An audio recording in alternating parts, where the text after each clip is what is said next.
in a boy from New York City who was kind of a rabble-rouser, and he came out to kind of straighten him up, and there was this black horse that nobody could touch, except this young boy, Fury. And so I used to watch this show religiously on Saturday mornings. Now I'm in nursery school, and so impressed. Well, it turns out my nursery school mate was his daughter. And I had a chance to meet this guy that was my idol, Peter Graves from Fury, and oh my gosh, this was just the biggest, best, greatest thing that could happen. And I said, Mr. Graves,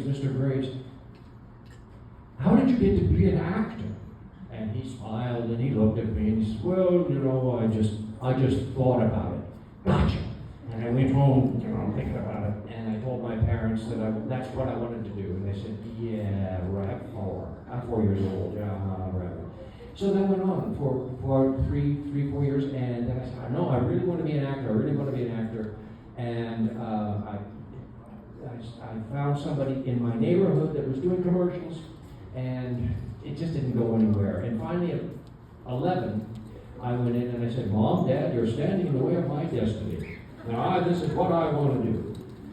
Well, I got started Phelps in Mission Impossible. Now, Mission Impossible was, for many of us, was the show to watch. It was like, quiet everyone. We can't miss whatever the task is going to be, the mission. And so we concentrate. I had a chance to audition for that about 2 or 3 years after I started, and I won a guest starring role on that, and Peter Graves was on it. And that was a very, very full circle event for me, and very thrilling. And the next season I was on the Brady Bunch. So we're going to get into the Brady Bunch, but before we do, let's just talk about today. You're very well known.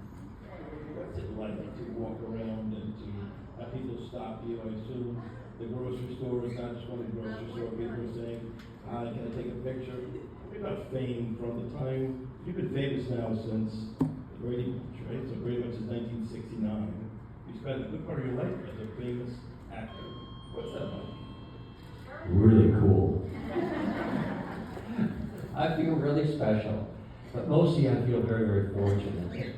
If we look back at the history of the Brady Bunch, many of us might just think that it was a television series that lasted for a few seasons, 5 seasons.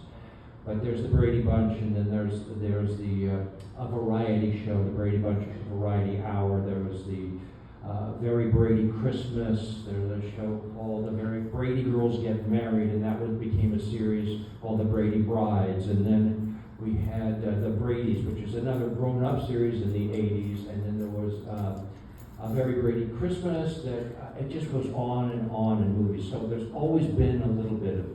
And yes, so I've always kind of been in front as an actor and recognizable. And it is, for me, it is it's a privilege to be able to be recognized, to make friends, to jump into conversations, to share experiences that we both have, because I'll hear a lot about the time that someone maybe was watching the Brady Bunch, or how a Brady message or a moral changed their family. Or they'll look at the Brady Bunch and think, wow, that didn't look like my family at all. But they had a great model for how an ideal family might function. And for me, it's a little like turning on a heart light. So people see me and they recognize me from the screen and what they were feeling, what they were thinking, how they enjoyed the show, and most importantly, how old they were when they were thinking about it. Because sometimes people turn into teenagers right in front of me. Oh, I remember that show, and then they had that whole experience. So for me, it's an introduction, and it makes meeting people and getting to know people and engaging in conversation easy, really easy. I was struck yesterday when all the people at this event that there's such a happy spot in their life for the show, for the memory of the show, what it means to them. That they remember every episode, they remember what it meant to them. It's very powerful for people. We don't make shows really much like that anymore. It's kind of simple, easy storytelling, adventures. But if we look at what the Brady Bunch was about, our producer, the man who created, also created Gilligan's Island, and a couple, and then you had the act places, but they learned how to get along. They were stuck together on the island. Well, the same idea in blending families, which had never been done before, by the way, but in the late 60s, One for All, which was, you could practically say, a motto for the Brady Bunch. It was about a functional family, not a realistic family per se, more idealistic. An ideal, like if everything was perfect, how would this work out? How could we have a problem at the beginning of the half an hour and then completely solve it at the end of the half an hour? That's what the show is about, and workability, trust, communication, and the kind of good morals that we wish all our children grew up with. So the audition process of the Brady Bunch, you go 3-4 times, 5 times. Tell us about the process of getting the part of Greg Brady. The competition is pretty fierce, even for a kid. There were a couple thousand people that were interviewed. That was handled by Sherwood Schwartz. Ultimately, there were casting directors. I had a total of 4 different meetings with them before I was selected. Now, there was a process to that, and I mean, they knew that they're going to have the kids look like their parents, right? So if Robert Reed was going to star in it, it would help to have brown hair, and the girls blondes and that kind of thing. But casting calls were sent out, and literally hundreds of people were going in and meeting. So I had a bit of a leg up because of what you're mentioning. A lot of people were unknown. They hadn't worked before. They were coming into their kids. And even in the Brady's, there were various levels of experience at that age. But I had done several shows at Paramount Studios, where our show was filmed, and for ABC, which was our network, and such as, you mentioned a few, Mission Impossible, That Girl, Gomer Pyle, The Mod Squad, those were all filmed at Paramount. So the studio knew me, the network knew me, and and I was the right age, and it helped to have brown hair and blue eyes. But we had meetings, callback meetings, then they were kind of whittling it down, and finally a screen test, which is how I came to play basketball on the Brady Bunch a lot, because that's one sport I can't play. I play baseball, I can ski, I can do all kinds of, but I can't not play basketball very well. And somebody threw the basketball to me while the cameras were rolling, and I played around with it, dribbled it a little bit. So the writers all wrote Greg in as a basketball player. And it was following that meeting that my agent sent me, my agent before you, Michael, I'm sorry. I had an agent before you, before I really got it right. And and they sent me the script. So when is it, Barry, you recognize that this is going to be something big? I mean, the show runs to this day. It was a hit, not a super hit in its time, right? It was. When do you realize this is something that's going to change your life? That really was slower than you might imagine. However, remember 3 networks. There wasn't nearly the kind of competition that media has today. So we were kind of holding our own, but never outside, never exposed to it. We were more time together as the Brady Bunch than we were with our own families during the year.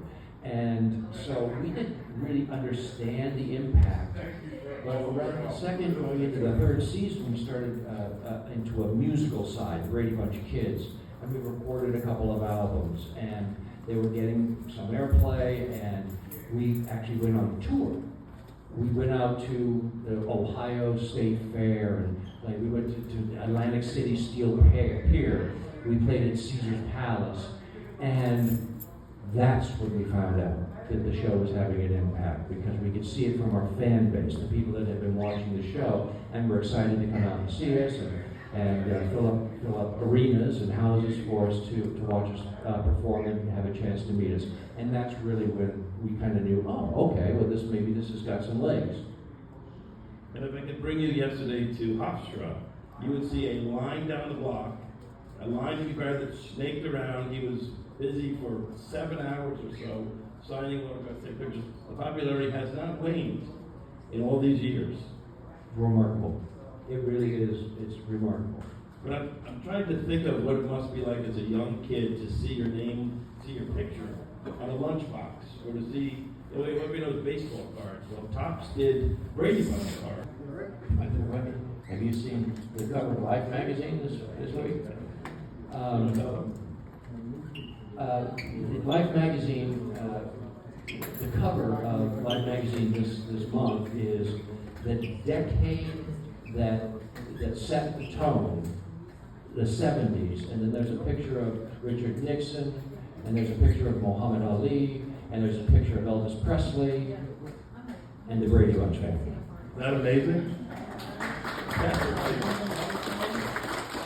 So for me, it was kind of all about building on to the next thing, to the next thing, to the next thing, and so it was kind of a validation that I was having an impact, and that the people were noticing things and more things. Indeed, the very first thing that I did after the Brady Bunch I did was to fly to New York, and I auditioned for the role of Pippin in Pippin, and for Bob Fosse, and for the director Stuart Ostrow.